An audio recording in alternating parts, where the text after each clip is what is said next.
Hi guys, welcome back to my channel, Edmund Mindaros, and for today's quick tutorial, and I'm going to show you guys on how to resolve the file system error message -2144927436 that you're experiencing on your Windows 11 or Windows 10 computer. And without further ado, and let's go ahead. So all you have to do is open up on search menu. And then kailangan mo lang i-type yung run, so R-U-N, and then click mo lang itong open.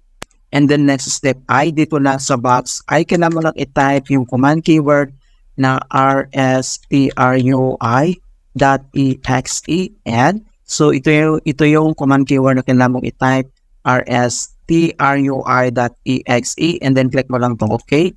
Alright, so makikita mo dito yung system restore, so restore system files and settings. Ang next step ay kailangan mo lang select dito yung choose a different restore point. So, click mo lang yan. And then, click mo tong next. Alright.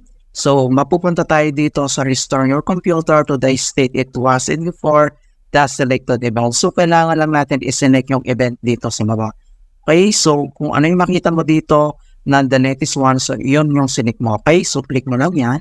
And then, kailangan mo lang i-click tong next. Alright, so confirm your restore point. So, click mo lang tong finish. And then, next, click mo lang tong yes. Okay, so ganoon lang po kasimple mga kaibigan. And another solution na pwede natin gawin.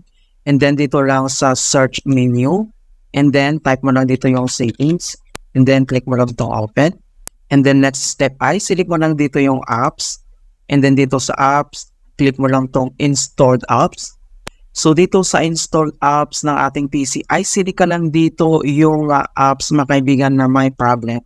Okay, so for example mga kaibigan ito, so i-click mo lang tong tatlong dot dito sa right side, and then click mo lang tong advanced options, and then next ay scroll down lang tayo at dito sa reset, ito siya, ay kailangan mo lang i-click tong repair. So, click mo lang tong repair, and then wait natin. Alright, so if this app isn't working right, so we can try to repair it. And then next, if this app still isn't working right, reset it, the app's data will be deleted. So, kailangan lang natin itong i-reset. So, click mo lang itong reset. And then, this will permanently delete the app's data on this device. So, click mo lang itong reset. And then, wait natin. Ayan. And then, next ay close lang natin dito. At dito sa start menu, kailangan lang natin mag-restart. Okay, so ganoon lang po kasimple kung paano natin i-fix ang file system error code -2144927436 in Windows 11 or Windows 10.